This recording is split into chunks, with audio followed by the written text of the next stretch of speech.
1 Samuel chapter 18. Jonathan's covenant with David. When he had finished speaking to Saul, the soul of Jonathan was knit to the soul of David, and Jonathan loved him as his own soul. And Saul took him that day and would not let him return to his father's house. Then Jonathan made a covenant with David, because he loved him as his own soul. And Jonathan stripped himself of the robe that was upon him and gave it to David, and his armor, and even his sword, and his bow, and his girdle. And David went out and was successful wherever Saul sent him, so that Saul set him over the men of war.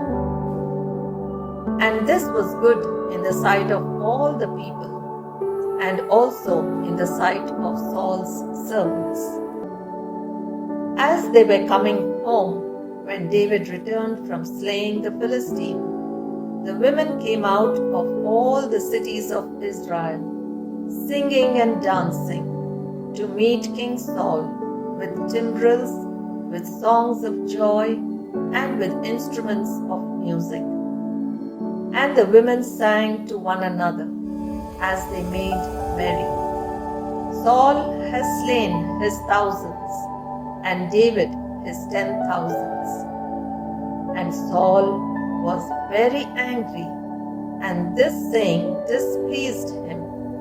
He said, "They have ascribed to David 10,000s, and to me they have ascribed thousands. And what more can he have but the kingdom?" And Saul eyed David from that day on. Saul tries to kill David.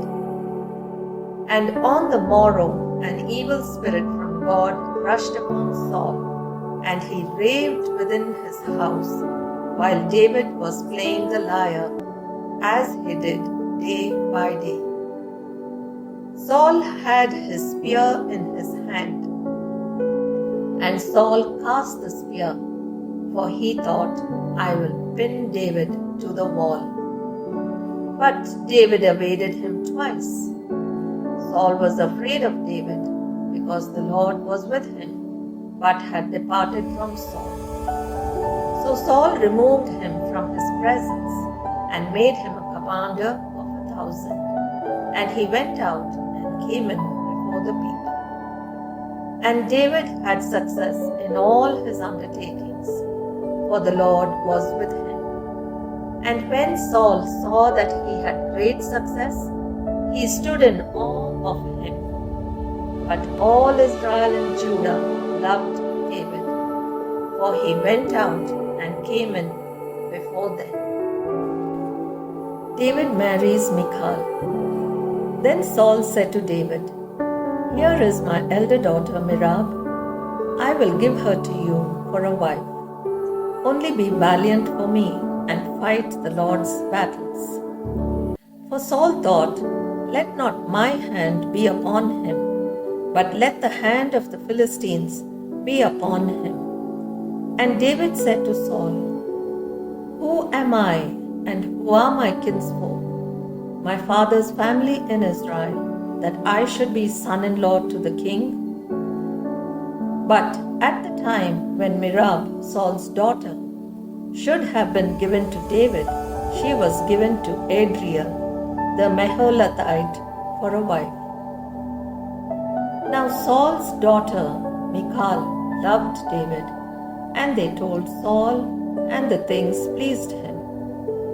Saul thought, "Let me give her to him, that she may be a snare for him, and that the hand of the Philistines may be against him." Therefore Saul said to David a second time, "You shall now be my son-in-law." And Saul commanded his servants, "Speak to David in private and say, Behold, the king has delight in you, and all his servants love you. Now then become the king's son-in-law." and Saul's servants spoke those words in the ears of David. And David said, "Does it seem to you a little thing to become the king's son-in-law, seeing that I am a poor man and of no repute?" And the servants of Saul told him. Thus and so did David speak. Then Saul said, "Thus shall you say to David, the king desires no marriage present except 100 foreskins of the Philistines, that he may be avenged of the king's enemies." Now Saul thought to make David fall by the hand of the Philistines. And when his servants told David those words, it pleased David well to be the king's son-in-law. Before the time had expired, David arose and went, along with his men, and killed 200 of the Philistines. And David brought their foreskins, which were given in full number to the king, that he might become the king's son-in-law. And Saul gave him his daughter Michal for a wife. But when Saul saw and knew that the Lord was with David, and that all Israel loved him, Saul was still more afraid of David. So Saul was David's enemy continually. Then the princesses of the Philistines came out to battle, and as often as they came out, David had more success than all the servants of Saul, so that his name was highly esteemed. 1 Samuel chapter 19. Jonathan intercedes for David. And Saul spoke to Jonathan his son and to all his servants that they should kill David.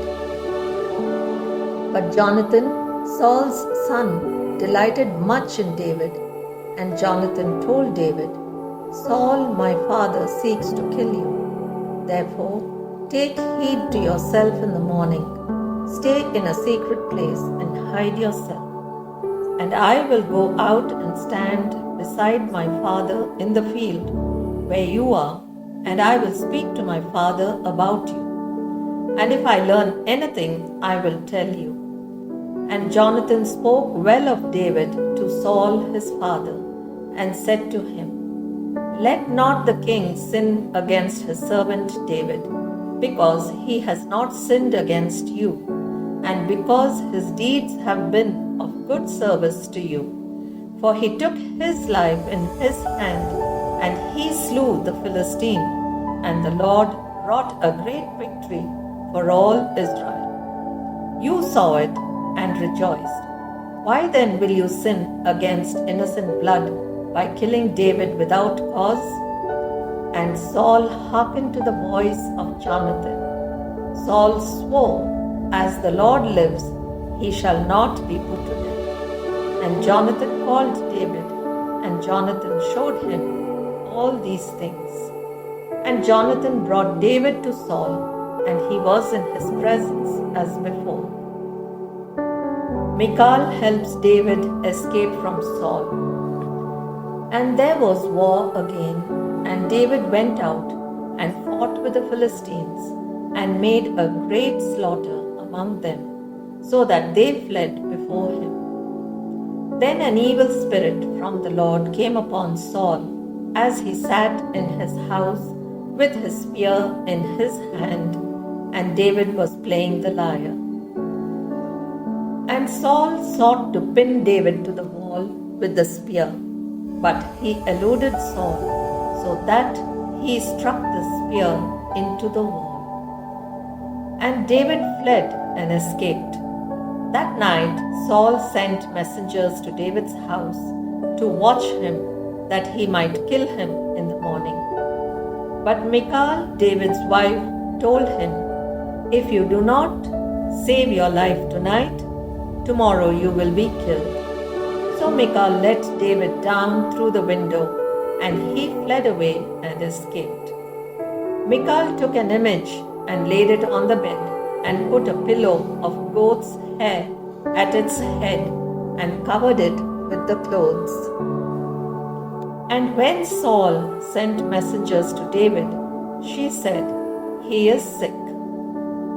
Then Saul sent the messengers to see David, saying, "Bring him up to me in the bed, that I may kill him."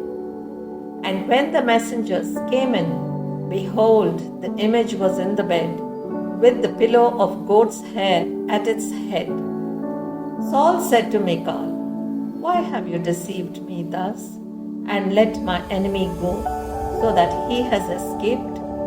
And Michal answered Saul, "He said to me, 'Let me go. Why should I kill you?'" David joins Samuel in Ramah. Now David fled and escaped, and he came to Samuel at Ramah and told him all that Saul had done to him. And he and Samuel went and dwelt at Naioth. And it was told Saul, "Behold, David is at Naioth in Ramah." Then Saul sent messengers to take David, and when they saw the company of the prophets prophesying, and Samuel standing as head over them, the Spirit of God came upon the messengers of Saul, and they also prophesied. When it was told Saul, he sent other messengers, and they also prophesied. And Saul sent messengers again the third time, and they also prophesied. Then he himself went to Ramah, and came to the great well that is in Seku, and he asked, "Where are Samuel and David?" And one said, "Behold, they are at Naioth in Ramah." And he went from there to Naioth in Ramah, and the Spirit of God came upon him also, and as he went he prophesied until he came to Naioth in Ramah. And he too stripped off his clothes, and he too prophesied before Samuel, and lay naked all that day and all that night. Hence it is said, "Is Saul also among the prophets?" 1 Samuel chapter 20. The friendship of David and Jonathan. Then David fled from Naioth in Ramah, and came and said before Jonathan, "What have I done? What is my guilt? And what is my sin before your father, that he seeks my life?" And he said to him, "Far from it, you shall not die. Behold, my father does nothing either great or small without disclosing it to me. And why should my father hide this from me? It is not so." But David replied, "Your father knows well that I have found favor in your eyes, and he thinks, 'Let not Jonathan know this, lest he be grieved.' But truly, as the Lord lives, and as your soul lives, there is but a step between me and death." Then said Jonathan to David, "Whatever you say, I will do for you." David said to Jonathan, "Behold, tomorrow is the new moon, and I should not fail to sit at table with the king. But let me go, that I may hide myself in the field till the third day at evening. If your father misses me at all, then say, 'David earnestly asked leave of me to run to Bethlehem his city, for there is a yearly sacrifice there for all the family.' If he says, 'Good,' it will be well with your servant. But if he is angry, then know that evil is determined by him. Therefore, deal kindly with your servant, for you have brought your servant into a sacred covenant with you. But if there is guilt in me, slay me yourself. For why should you bring me to your father?" And Jonathan said, "Far be it from you. If I knew that it was determined by my father that evil should come upon you, would I not tell you?" Then said David to Jonathan, "Who will tell me if your father answers you roughly?" And Jonathan said to David, "Come, let us go out into the field." So they both went out into the field. And Jonathan said to David, "The Lord, the God of Israel, be witness. when I have sounded my father about this time tomorrow, or the third day, behold, if he is well disposed toward David, shall I not then send and disclose it to you? But should it please my father to do you harm, the Lord do so to Jonathan, and more also, if I do not disclose it to you, and send you away, that you may go in safety. May the Lord be with you, as he has been with my father. If I am still alive, show me the loyal love of the Lord, that I may not die, and do not cut off your loyalty from my house forever.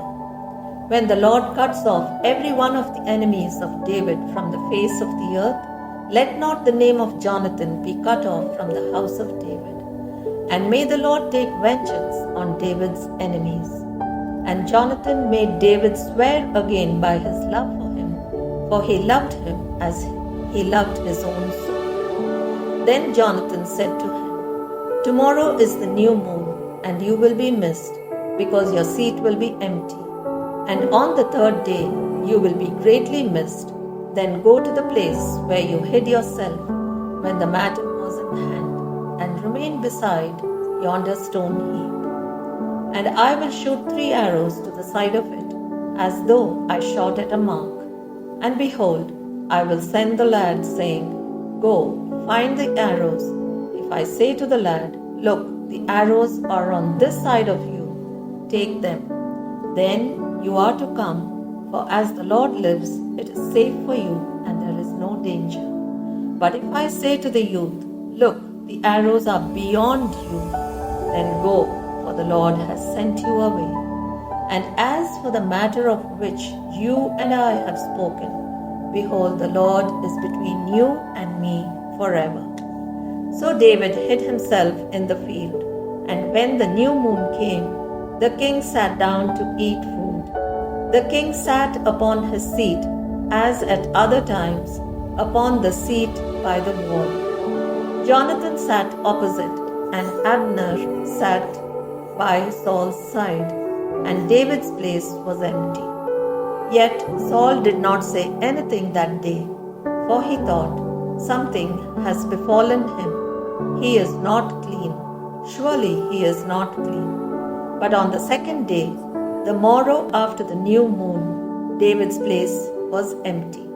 And Saul said to Jonathan, his son, Why has not the son of Jesse come to the meal either yesterday or today? Jonathan answered Saul, David earnestly asked leave of me to go to Bethlehem. He said, Let me go, for our family holds a sacrifice in the city, and my brother has commanded me to be there. So now, if I have found favor in your eyes, let me get away and see my brothers. For this reason, he has not come to the king's table. Then Saul's anger was kindled against Jonathan, and he said to him, You son of a perverse, rebellious woman, do I not know that you have chosen the son of Jesse to your own shame and to the shame of your mother's nakedness? For as long as the son of Jesse lives upon the earth, neither you nor your kingdom shall be established. Therefore, send and fetch him to me, and he shall surely die. Then Jonathan answered Saul, his father, Why should he be put to death? What has he done? But Saul cast his spear at him to smite him. So Jonathan knew that his father was determined to put David to death. And Jonathan rose from the table in fierce anger and ate no food the second day of the month, for he was grieved for David, because his father had disgraced him. In the morning, Jonathan went out into the field to the appointment with David, and with him a little lad. And he said to his lad, Run and find the arrows which I shoot. As the lad ran, he shot an arrow beyond him. And when the lad came to the place of the arrow which Jonathan had shot, Jonathan called after the lad and said, Is not the arrow beyond you? And Jonathan called after the lad, "Hurry, make haste, stay not." So Jonathan's lad gathered up the arrows and came to his master. But the lad knew nothing. Only Jonathan and David knew the matter. And Jonathan gave his weapons to his lad and said to him, "Go and carry them to the city." And as soon as the lad had gone, David rose from beside the stone heap and fell on his face to the ground and bowed 3 times. And they kissed one another and wept with one another until David recovered himself.